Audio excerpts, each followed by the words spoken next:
Podcasting from the Chicagoland area, this is Game On with Jackson Stuart, where we discuss men's lifestyle, focusing on sex, fitness, relationships, business, and more. We'll be interviewing the best of the best, the hot shots, and the rising stars in the worlds of modeling, fitness, cooking, and more. Influencers who are discussing keeping it sexy while at the top of their game. I'm your host, Jackson Stuart. Welcome to the show. Welcome to the game. Follow Game On with Jackson Stuart on YouTube at Game On with Jack, on the official blog www.gameonwithjack.blog, and at the news store www.gameonwithjack.shop. Keep it sexy and game on.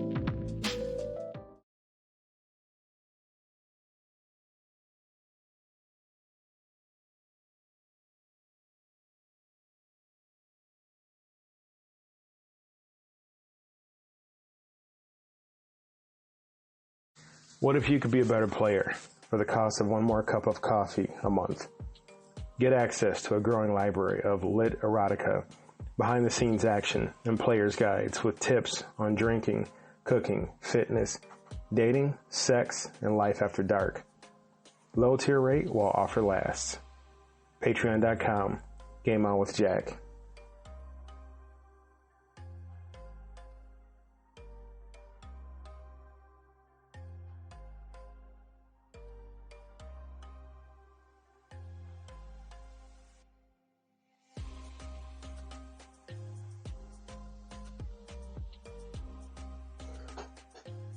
To the rookie, arousal starts and stays with the body.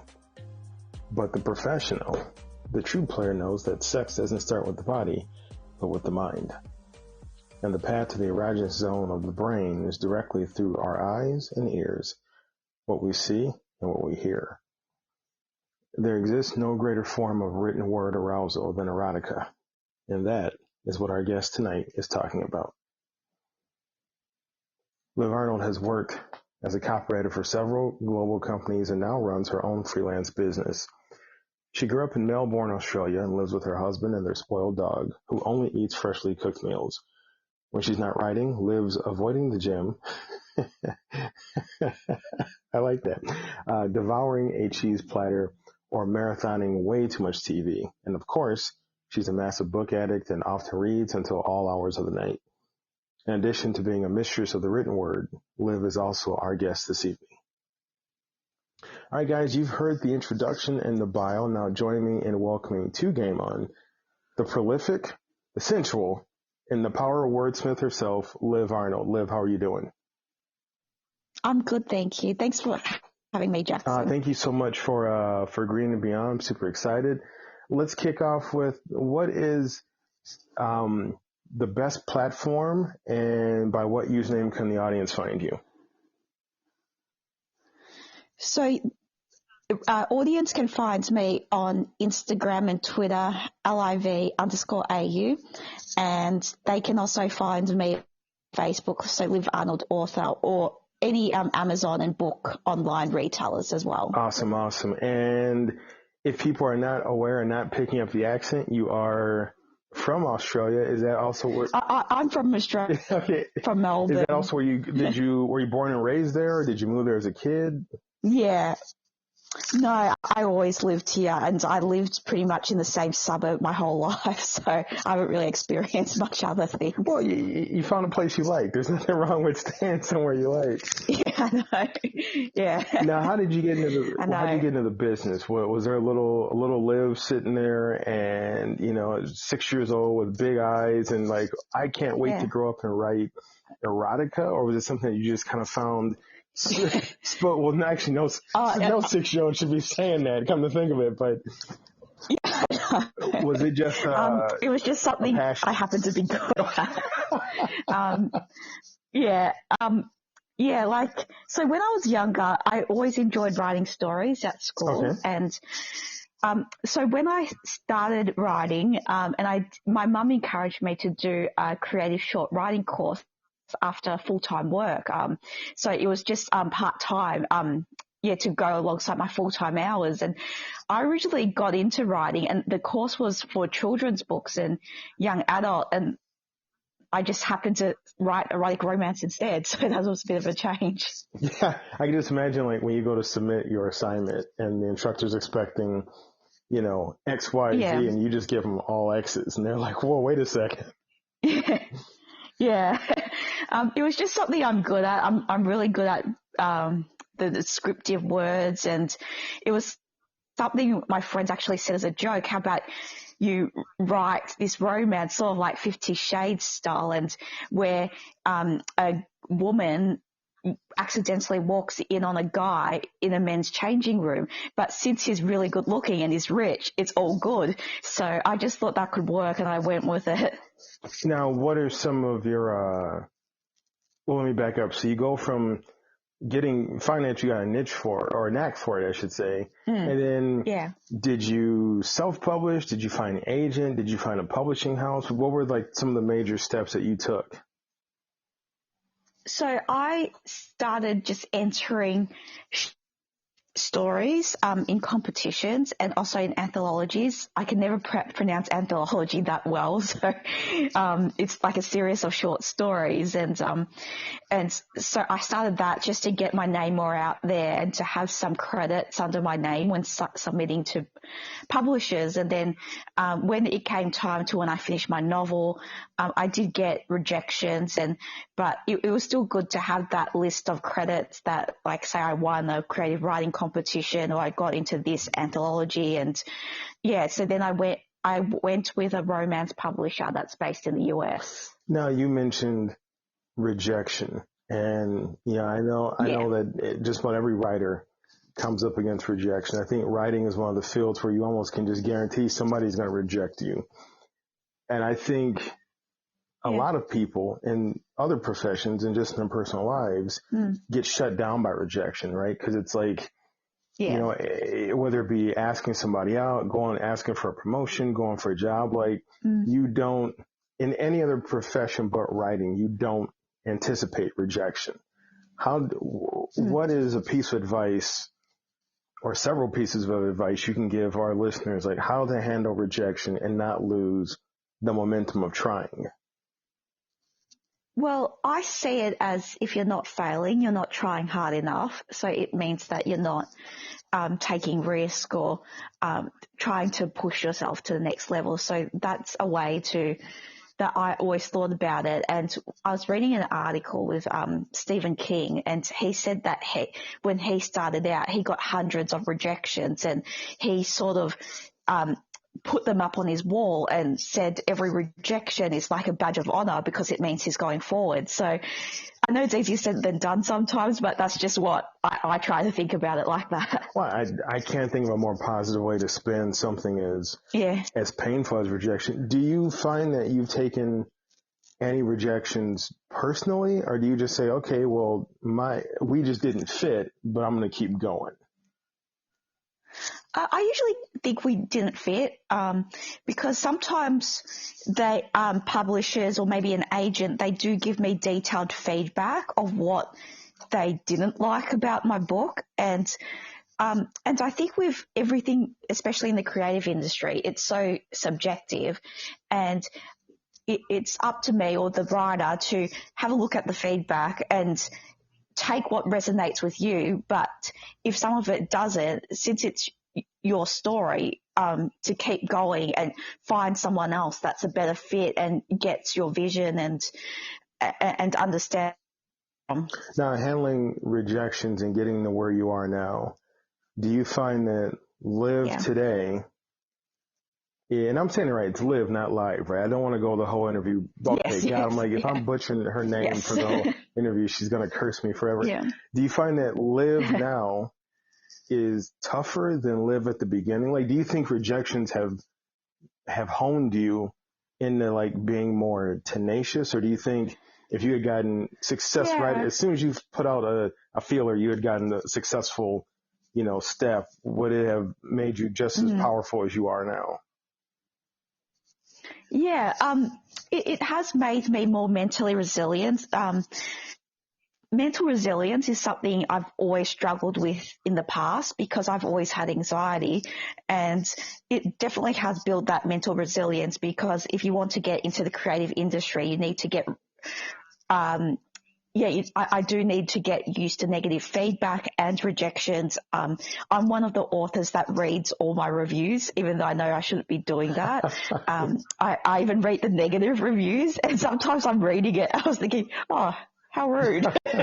Like some, but I've learned to be more mentally resilient, and learn that my work personally, because sometimes rejection or negative reviews, it says stuff about me personally, and I just learned not to take that as seriously, even though sometimes I'm silently raging. So, so I'm getting better. So who are some of your influences? Like, are there certain writers who have inspired you to do what you do, or other creatives or people personally who have inspired you? Yeah. So, in my latest novel, Stepping Stone, romance, a romantic suspense, and it's got financial crime elements. And I reached out to some New York Times bestselling authors to see if they can provide a quote for the cover of my book. And since I was cold contacting these authors, I wasn't expecting much of a response. And I was really happy and surprised when some of them did and provided a nice quote. So there was this #1 New York Times bestselling author who writes erotic romance, Meredith Wild. She provided a really lovely quote, and so did Jay Kenner and Cherry Adair. So, and they're authors that I started reading their romance books, and then they're part of the reason why I decided to switch from wanting to write children's or young adults books to going into romance. And that's got to be pretty cool for them and for you. Yeah. You know, you hear these are the people that you've read who are now coming back full circle and complimenting you. So that's, big kudos to you on that. Yeah. Yeah, I was so surprised. And it just shows that they're wonderful women to support someone that they've never even met before. Now, I think that a lot of men at some point in their lives are completely unaware of the power of erotic fiction. And, a lot of guys think everything, for men, everything is physical, right? And with women, and visual. Right, and visual. And with women, it starts emotional and mental. What are three points of awareness that you would want men to know about erotica? With erotica, a lot of people do see that genre as less than compared to other genres because they see it as so cheesy or they think only someone like a desperate housewife would read it, but that's completely not true. I think I've met women from all different backgrounds, all different professional lives, read erotic romance, and it's good because I've heard feedback from women saying that they did look at some of the scenes and spoke about it with their husband or their boyfriends, and it's and the genre actually inspires like an open conversation. And I think that's something everyone deserves, to be able to voice what they really want in the bedroom or in their lives, and just go for it, really. So an openness in their personal lives is a great point of awareness. Are there two other things you want men to know about erotica? I'm just trying to think. Two other things.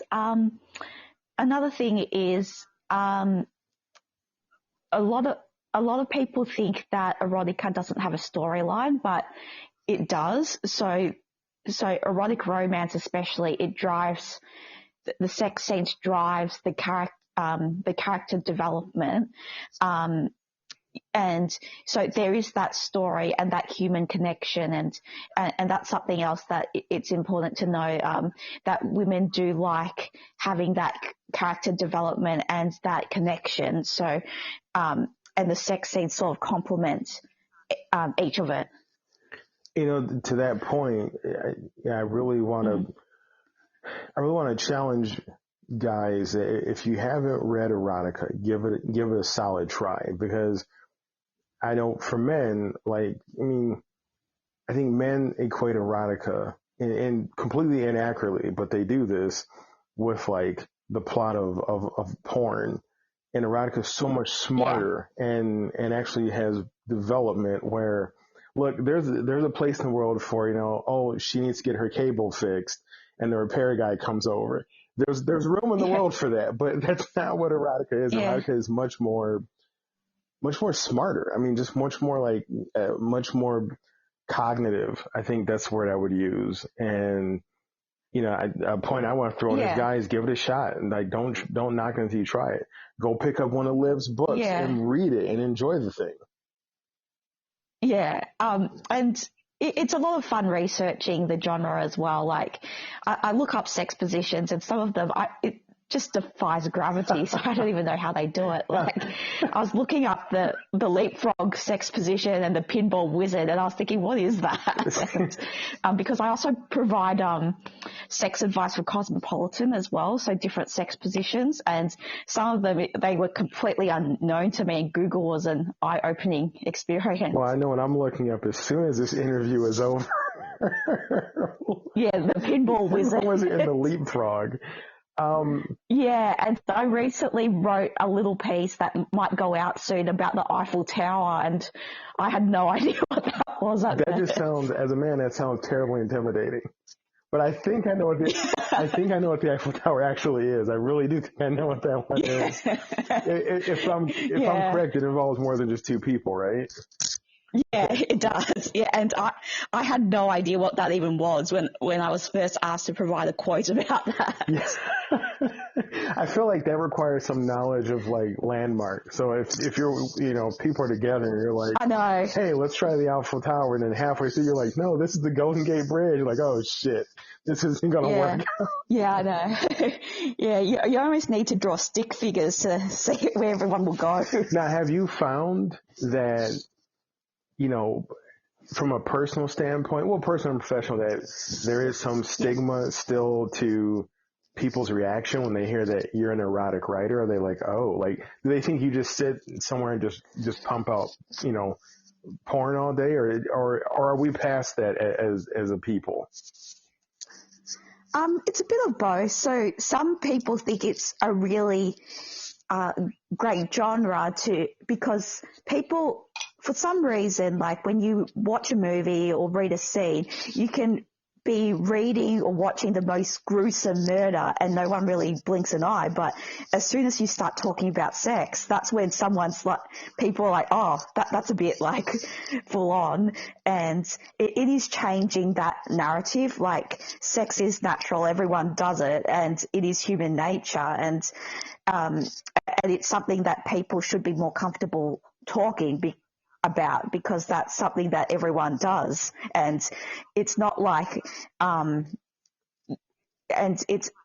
when, say, like a thriller writer, people don't ask them, so have you killed anyone in real life? But with romance writers, they say, oh, is this based on real life? So there is that bit of stigma there, but also more people are embracing it too. So if you could pick one myth that you would like dispelled about female writers and erotica, what would it be? There's a myth that there's a lot of like sort of porno type puns in these erotic romance, but that's not true. A lot of it is exploring the human relationship. But I personally embrace the puns. Like, I find it so funny. And so in a lot of my books, I try to get in some puns there. So sort of subtle, like he rose to the occasion, or this was harder than I expected. So, and I find it so funny, and I laugh while writing it. Now, one last question about the industry. Do you feel like has it matured? As people have, I would say there's more sex available now in mainstream media, TV, on the internet, et cetera, than it was, let's say, 5 or 10 years ago. Have you found that erotica has matured? Like, we're just the overall industry, not so much just you in the industry, but other writers. Is it less like schlockiness? Is it less like, a winking eye in some of the writing? Or is it still pretty much, has it always just been mature? It's always been mature, but a lot of it depends on the writer.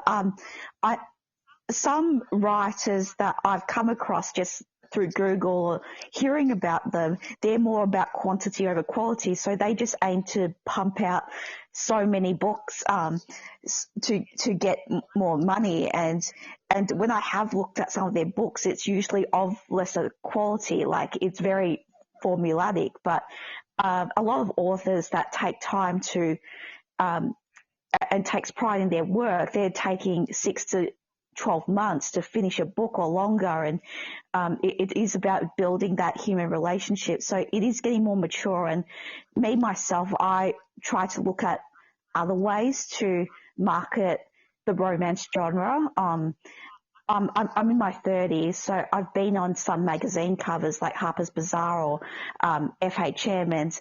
And when I was in Maxim, my publishers found that really funny because since it was like the sexier type photos, they said, oh, well, that sort of fits your genre. So I personally try to find like other ways to embrace it. I got two things. Number one, you tested me because you said when I have to pump it out, and I was going to take that, but I'm like, nope, that's a test.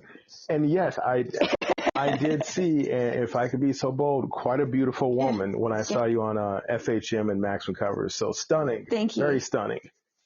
Thank you.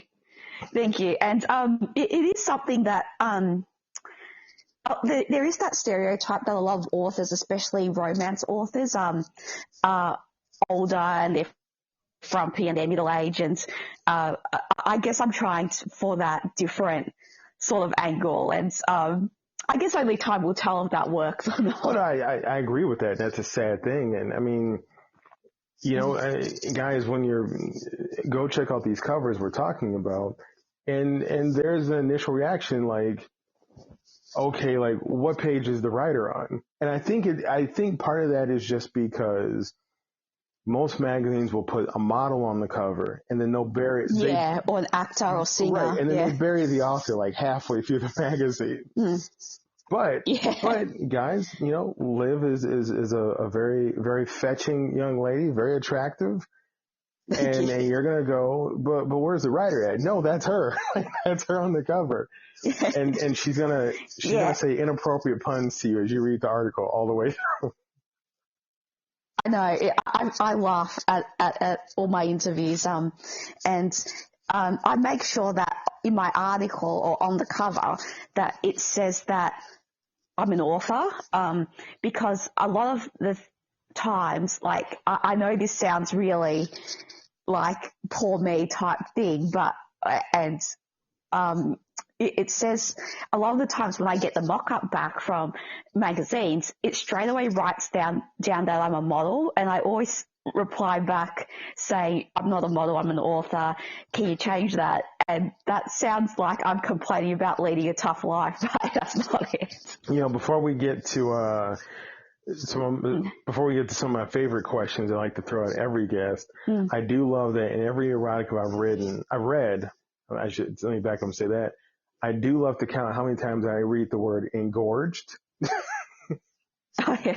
I don't think I've used that word that much. Oh, come on. It's like a requirement, I think. And the word, and heaving, and maybe that's some more period piece stuff, but it's always like her heaving bosom. I'm like, what is heaving? Yeah. I'm gonna have to go look that up. Yeah. But what is one word that you find you fall back on all the time? More about heat or sizzling, like a sizzling hot pan. I sometimes use the weather so when someone's reaching climax or orgasm, I only care about the female orgasm. When I write, I don't even care if the male finishes or not. Spoken like a true man right there. I don't care if you get yours. I'm good. So usually if it's, so an effective way to describe that orgasm scene is likening it to a weather, like a tsunami or an earthquake, like her legs quaked or something like that. And that can be that good build up to liken it to one of those type of things. Talk about some sexual intimidation for men. Guys, if you don't make her feel a natural phenomenon when you're having sex with her, you're doing it wrong. If there's not an earthquake or, a tsunami or typhoon or a lunar eclipse going on, something you're not doing right. Yeah, and that's what every woman deserves. They need to feel that. 100%. Liv, one of my favorite questions, in keeping with the theme of sexiness, what is the sexiest thing about you? I would say my humor. When I have interviews, I find probably with a lot of people in the entertainment industry, you get asked similar questions over and over again, and I just have fun with it. Like a lot of my interviews, it's a bit of a joke. There's this Maxim article coming out in a few weeks, and that a lot of the questions they ask is like, say, what do you look for in an ideal guy, or what's your ideal date? And I think I just made a joke saying it would just be watching Game of Thrones and winter won't be the only one that's coming. And it's just really silly. I like that one. What to you makes a person sexy? I would say, I mentioned before that I do have a lot of anxiety. So since I was young, I would used to worry about little things, and my thoughts will spiral out of control until all hours of the night and the sun would come out. And I know this isn't counted as typically a sexy thing, but I've always been attracted to men who's been reliable and give security, but I know that's like not something that people think about when they think about sexy. But since I've always had anxiety, I like that strong presence. That's like that reliability factor. I think that's a great answer. I like that one. Yeah. Well, folks, It is time for the quick game where we like to give our guests a chance to run through some entertaining questions. Liv, are you ready? Yes, I'm ready. All right, here you go. Don't overthink it. Just boom, kick out an answer. Okay. What are you not very good at? I never worked out how to put a key on a keychain.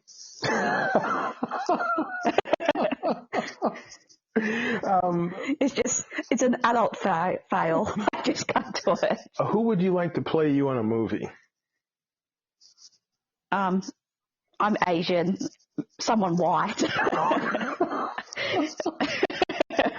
If you had to pick vampire or werewolf? Vampire. When I was young, I've always wanted to be a vampire. You know, it's funny. Speaking of vampires, and you're an erotic writer, have you ever read, is it Laurel Hamilton? No, I haven't. Yeah, she I'd say in the early 90s, maybe mid to late 90s. She wrote a ton of erotic, like paranormal fiction. And, okay. I'll have to look it up. I think it's Laurel K. Hamilton, if I got the name right, but it was, some pretty sweaty stuff, lots of heaving, lots of engorging, and lots of pulsating, throbbing. Lots of earthquakes and tsunamis and stuff. What is your favorite chore? My favorite chore? Yeah. A favorite chore, like around the house. I'm a good cook. I was going to say, but I never learned how to turn on the washing machine, so that's something. I guess that's my favorite chore because I don't have to do it. I feel like hell for you would be a washing machine with a keychain on it. I know. Yeah. What is your least favorite?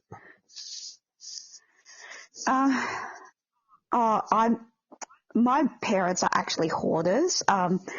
Like if you go into their house, it's stuff everywhere. There's like there's mail in the garden to prevent weeds from coming out, and brochures and in the garden, and they use yogurt tubs to plant weeds in it. So that would be my least favorite chore, to ever have to clean my parents' house.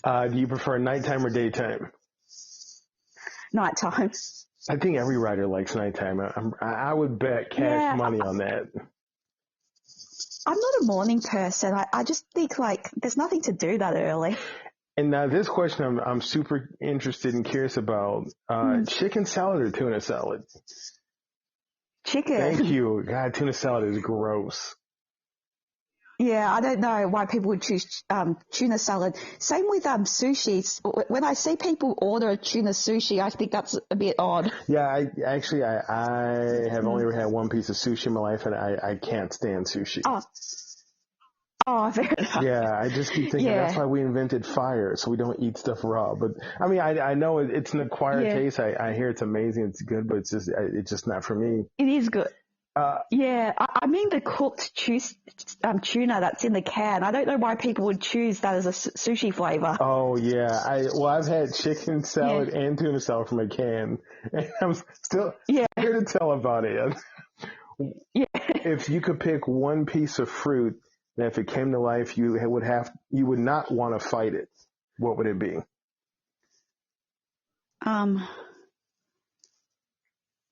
A watermelon. They're huge.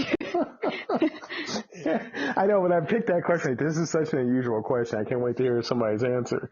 And also, it'll splatter everywhere. And I would have to pick pineapple, because I feel like that, they're hard to cut. I feel like it's spiky as well. Yeah, I feel like a pineapple would kick my ass. Maybe my favorite question of all: who inspires you? I would say my brother. He does a business called Memorized Medicine, and so it's online flashcards with a spaced repetition method to help pharmacy students study. And I just thought that was such a cool idea. And I always get inspired by people that tries to think out of the box and the missing gap in the industry. Good people, sexy people, that wraps up our interview with the prolific, the sensual, and the powerful wordsmith herself, Liv Arnold. Liv, thank you so much, and we will see you soon. Thank you. Thanks so much for having me. It was a lot of fun.